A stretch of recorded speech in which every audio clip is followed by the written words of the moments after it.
My name is Jay Bolio. I'm from South Pasadena, California. When I was 6 years old, I remember learning how to play basketball. I was on the court, learning to shoot free throws, and I was shooting from the real free throw line, not the close up one for kids.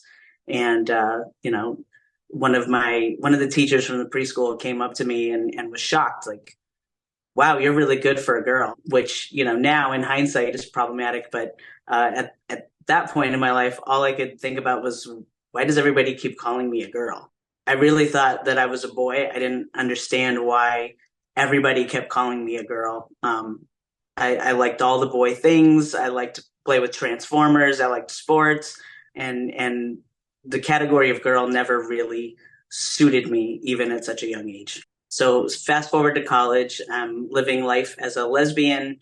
I'm going to UMass, which is very close to Smith College. And so I'm making a lot of friends at Smith College. I happened to meet some really great friends that were also masculine presenting. And, we got together and we decided to form a boy band, which was what we called our drag group. I got to choose like a stage name. And the name that I picked was Jay, which was a name that I loved since I was a kid. So here we are, learning all these NSYNC dances, making up dances to Color Me Bad. It was so much fun. And at one point, I realized that I was the only one left in the group that was still identifying as female. Eventually, the people around me also started using he, him pronouns with me as well, which at the time was technically misgendering me. But I didn't mind it. I had this thought that, like, wow, like, I don't hate it when they call me he. Maybe I'm transgender as well. And I started questioning my gender identity. At first, I really thought that maybe I was just kind of jumping on the bandwagon. Like, all my friends are doing it. So, maybe that's why I'm feeling this way, and not necessarily that it's a real thing.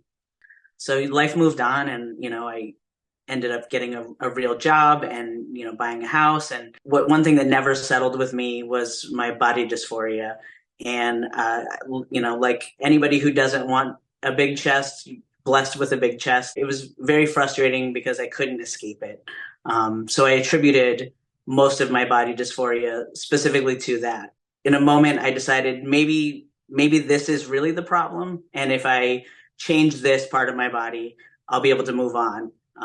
And so I ended up getting my first breast reduction at the age of 32. After that surgery, I felt amazing. I went out and I bought a bunch of men's suits and they fit me.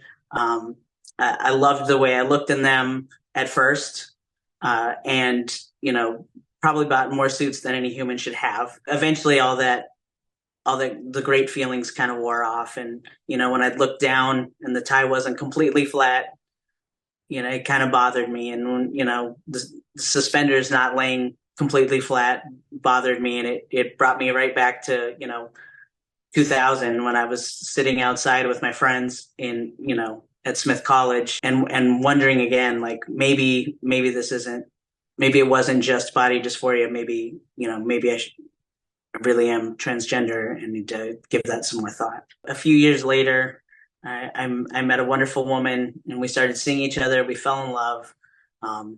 And one afternoon, it was a gorgeous afternoon. We were sitting outside at a cafe in Boston and, daydreamy, talking about how, someday we would get married, and, getting really excited about it, when I had this like absolute moment of panic where my brain immediately didn't think about all the other details, but suddenly jumped right to the "I now pronounce you wife and wife," verbiage of a wedding.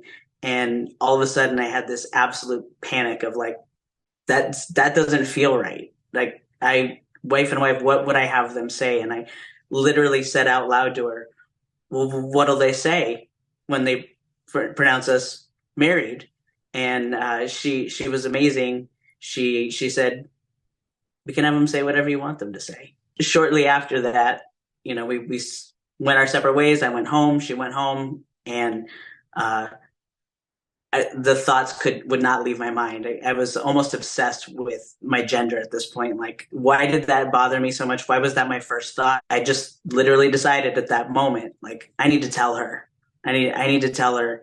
And the next moment that I was going to see her was for a business trip. So we were in our room after a meeting, and, and she could tell I was nervous, and I wanted to tell her something, but I was really struggling to get it out. She just kind of looked at me and she said, what do you need to tell me?" And I just kind of, all the feelings were stuck in my throat and I couldn't get the words out. And she's like, are you having, gender feelings? Like, do you feel like you're not a woman? And I just said yes. And I just kind of like started crying and just kind of melted in that moment. And she just hugged me and said, "I love you." I don't remember a lot of the rest of that conversation, but it doesn't matter. I felt safe, and I knew at that moment that there was no taking it back. I finally gotten there with some gentle nudges from my partner. I started to socially transition. I also reached out to my supervisor at work, and somehow he knew it was coming too. So that was a very easy process. And then I flew home to LA because I wanted to tell my mom in person. So I told her in person, and that went well too. It was a series of wins that I didn't expect. And then within a few months of that, I started hormones. And about 6 months later, started growing a beard. The feeling was amazing. Looking in the mirror and feeling like you finally recognize yourself is just an unbelievable feeling that I didn't expect at the end of this 20 plus year journey.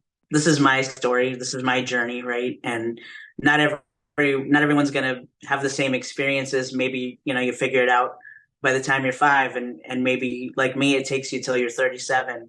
But I think it's important that you do it on your own time, and be who you are in all the moments, even if you're not really sure who that is yet.